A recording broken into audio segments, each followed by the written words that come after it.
E aí, Léo, para a gente avançar um pouco nisso também, a gente tem, cara, na tela tá muito pequeno para vocês conferirem, mas eles divulgaram os 88 atletas que têm vínculo profissional com o São Paulo, qual que é o percentual que tem o São Paulo de cada um deles. E aí queria destacar dois nomes aqui, três, melhor dizendo, né, que estão jogando agora. Rian Francisco, São Paulo tem 80%, Lucas Ferreira, o São Paulo tem 80%, e o Alves, o São Paulo tem 90% dos, enfim, direitos econômicos aí do atleta. Esse é um ponto importante de transparência, né, para que você entenda qual que é o percentual, porque aí você faz o cálculo real em uma venda futura, né? Então, caso o São Paulo venda o Rian, venda 100%, vai ter direito a 80%, e cara, assim, muito importante você deixar isso claro para o seu torcedor, porque a gente sempre tem uma previsão de vendas, como tem no atual orçamento também para 25, então vai precisar vender o São Paulo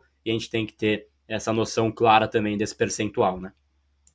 Com certeza, tem que ter essa noção e entender que ao longo desse tempo da gestão Casares, né, os percentuais que o São Paulo detinha, né, eles foram ao longo do tempo se acabando, né? Em algum momento São Paulo começou ou a negociar com o próprio atleta ou com terceiros esse percentual dos atletas de 100%, São Paulo baixou bastante. Então, é um ponto a se pensar também muito quando o balanço todo é levado a crer que o São Paulo só está nessa situação por não ter vendido atletas. Mas para você vender atletas, você precisa vender bem esses atletas. Vendendo bem esses atletas, quanto mais percentual deles você tiver, mais receita você tem. E é o oposto que vem acontecendo na gestão Casares, né? Se a gente pegar o balanço total, a gente vê que ao longo do tempo o São Paulo foi negociando esses direitos econômicos, o Gabriel Sá. E aí, cara, para a gente fazer um comparativo também, o São Paulo tem apenas 12,5% dos seus atletas, então 11, né, de 88, com 100% dos direitos econômicos, né? Então tem uma baixa em relação até aos últimos balanços, né? É um ponto importante de ser, claro, pontuado por aqui, que apenas 11 atletas que têm vínculo com o São Paulo são de 100%, né? Aí já é algo também para a gente fazer essa proporção, e aí tem vários assim, motivos para isso. A compra de jogadores geralmente não compram, né, 100%, tem sempre percentual do passe do cara. Também na base, a participação de empresários, né, que já tem esse percentual. É também clube formador, né, então é um ponto importante da gente pontuar aqui também nos slides desses jogadores, e a gente vai também trazendo para vocês o Luca, que o chat perguntou, o São Paulo tem 90%, então a gente vai trazendo, obviamente, a gente não vai falar um a um aqui, porque são 88 jogadores, né? Então haja nome para a gente mencionar, mas é importante então a gente mencionar essa diluição também dos direitos econômicos do São Paulo. Aí para a gente avançar, Emil, cara, a gente tem uma área aqui também nesse slide de investimento, que aí já entra uma composição desses investimentos feitos pelo São Paulo. Queria que você explicasse um pouco isso, porque aí já tem uma primeira menção ao nosso querido Fidic, que ainda não entrou em pleno exercício, deve ter no próximo balanço, né, de, enfim, 25, mas aí já tem uma composição desse investimento mencionada aí no balanço financeiro, hein? Show, vamos lá. Se puder, Gabriel, só eu queria fazer uma pontuação do outro slide, aí depois eu passo Claro, para claro. a parte de investimentos. Na página 69 do balanço, né, ela está detalhando que o São Paulo ele tem 91 milhões em obrigação com terceiros, né, ligado principalmente à aquisição de atleta, referente à cessão de direitos, né, econômicos deles. Então isso significa que o clube não possui 100% dos direitos, como a gente está vendo aqui, de venda de muitos jogadores, né. E aí significa dizer que nem se o clube vendesse todos os jogadores, ele teria ali suficiente, porque se você pegar os principais credores ali para quem o São Paulo está devendo, aí tem o Grêmio, por conta do Ferreirinha, tem o Montevidéu, por conta do Michel Araújo, tem o Grupo City, por conta do Ferrarese, tem o Vitória de Guimarães, por conta do André Silva. Então, assim, o jogador que ele veste a camisa do São Paulo hoje, parte do que ele vale pertence a outro clube. Se ele for vendido, o São Paulo não leva tudo, tá? Então, o São Paulo ele teria que repartir, por exemplo, um valor de uma eventual venda com os clubes formadores, tá? Então, isso é um ponto de mais um ponto de atenção, tá? Para trazer. Agora pode passar ali para o próximo. Obrigado aí pela. Boa, perfeito. Então, vamos lá. Primeiro, a gente tem aí a questão de aporte em cotas de fundo, né? O primeiro indicador ali referente ao FDIC. ele indica o quanto o clube colocou de dinheiro no FDIC, de fato, né? E o resultado da participação também com esse investimento. Como o São Paulo ele é dono das cotas mais arriscadas dentro do FDIC, que a gente chama de cotas subordinadas. Tanto que quem tem as cotas subordinadas dentro de um fundo de investimento em direito creditório, ele absorve as perdas primeiro, tá? Então, a gente consegue analisar isso principalmente quando a gente analisa ali o aporte em cotas de fundos, né? Que foi ali de 92 milhões de reais. E o total investido ali que é de basicamente 81 milhões e 600 mil. Então, São Paulo ele colocou 92 milhões no FDIC, já perdeu quase 9 milhões nesse investimento, tá? Que está escrito ali embaixo, né? Resultado em participação em fundo de investimento.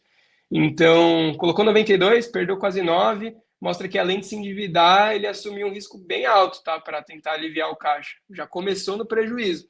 Para avaliar aqui a operação do FDIC, ela começou a ser conversada ali em outubro, já teve um prejuízo ali de praticamente 9 milhões de reais, tá? Com o FDIC.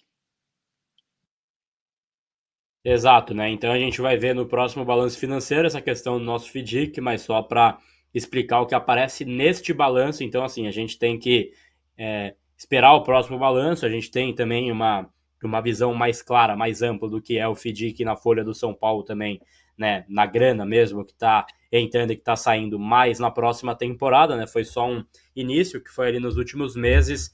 Então, só para a gente apresentar, cara, essa composição de investimentos, e aí que mora o perigo aqui, empréstimo com bancos e instituições financeiras, meu, aí que mora o perigo. Aí que mora o perigo mesmo, viu? Porque, de novo, o termo de circulante e não circulante. Endividamento, no geral, Gabriel, não é ruim, tá? Quando a gente olha principalmente empresas que estão listadas em bolsa, a maior parte delas tem endividamento. Então, dívida não necessariamente é ruim, tá? Alguns clubes que estão saudáveis do ponto de vista financeiro, elas têm dívida. O problema é o perfil dessa dívida, tá? Então, a gente consegue destrinchar aqui basicamente qual que é o perfil dessa dívida. Circulante, de novo, é aquela que ele tem para pagar em 12 meses e não circulante, o que tem para pagar depois de 12 meses. Ou seja, o São Paulo tem praticamente 126 milhões de reais ali para pagar nos próximos 12 meses. E os principais credores, ou seja, para quem que o São Paulo está devendo, né? É o Banco Bradesco. Pô, o São Paulo, se for somar as linhas do Banco Bradesco, ele deve praticamente em 97 milhões. Banco da Ecoval, ele está devendo quase 49 milhões. Aí tem o Banco Tricuri, Banco Voiter, Banco Rendimento.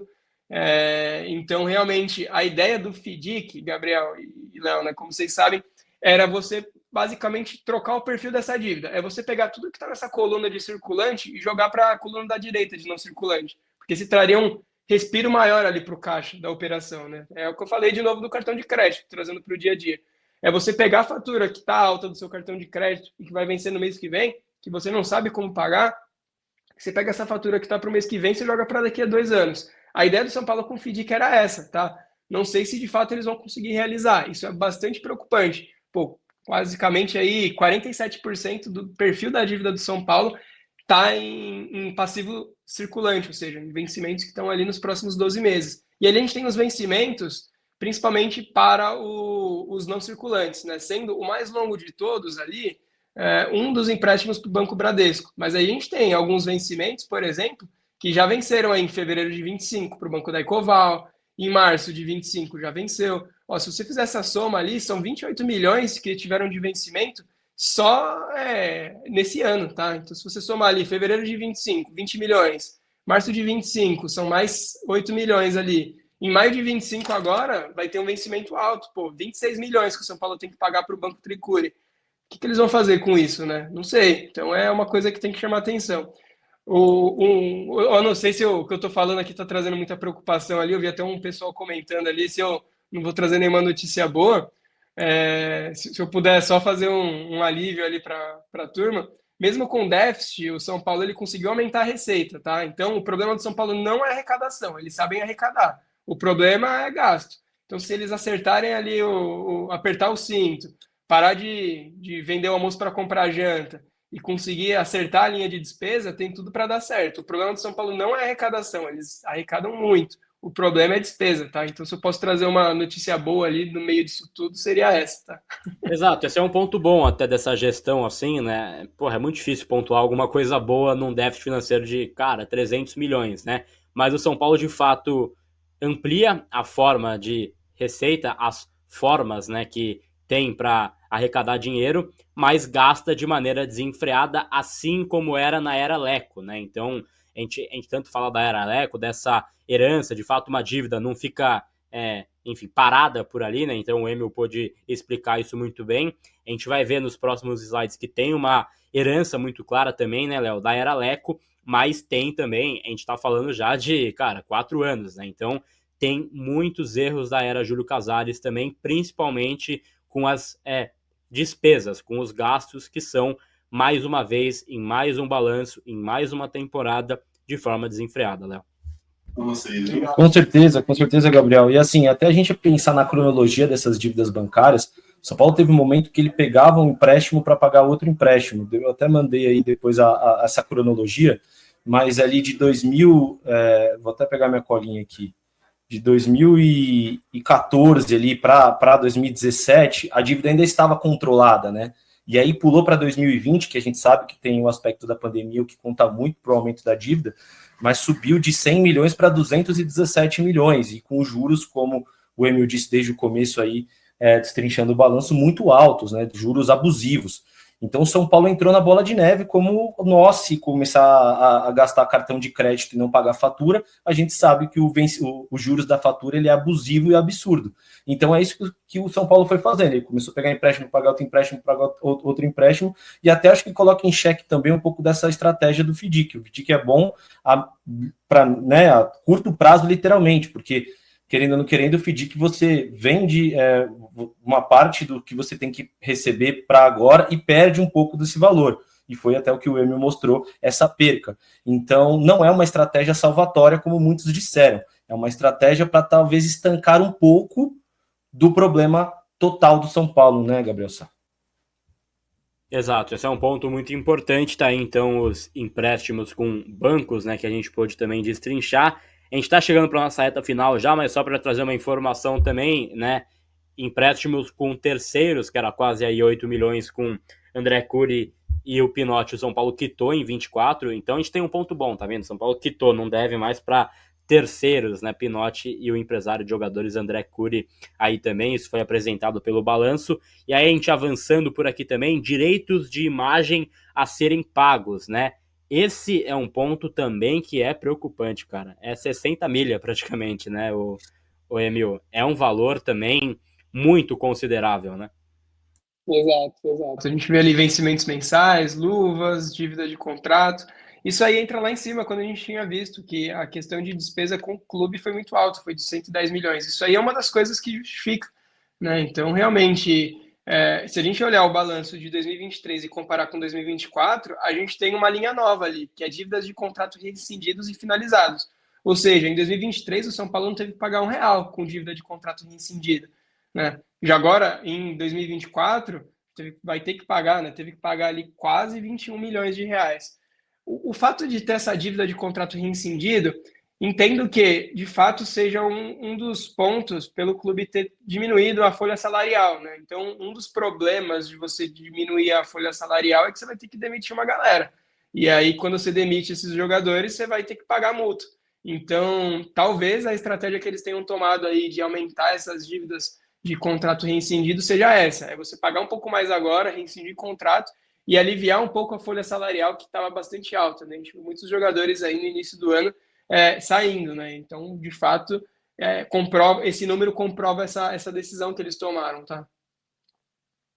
Exatamente. E aí, para a gente avançar também aqui em relação à grana, né, e também essas movimentações, a gente tem a intermediação destrinchada, a participação, né, de terceiros na venda em direitos econômicos, né, e a gente tem esse valor na compra. Queria que você explicasse isso brevemente para a galera também, Emil.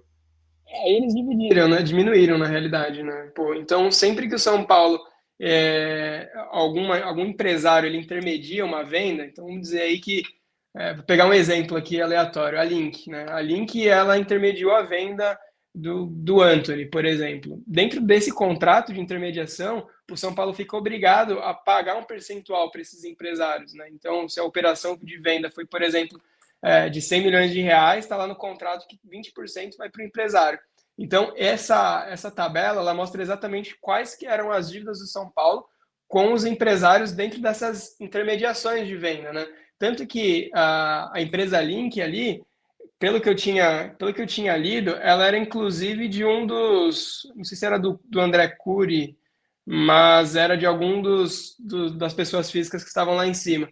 Então a gente vê aí que para Bertolucci, que era a principal dívida de 25 milhões, já baixaram para 4. Então, como um todo, eles tinham 80 milhões para pagar para os empresários e agora estão só com 31 para pagar. Ou seja, o São Paulo pagou mais de 50 milhões aí para os empresários por conta dessas intermediações. Tá? O São Paulo, de certa forma, ele preferiu dever para os bancos do que dever para os empresários. Isso é uma coisa que a gente pode perceber dentro do balanço. Tá? Então, ele preferiu pagar os empresários, os intermediadores, do que pagar alguns bancos. Pô, 50 milhões aí realmente é um... também, né? Em clubes também para evitar transfer ban. Então o São Paulo teve essa preocupação, porque isso pode ter aspecto esportivo.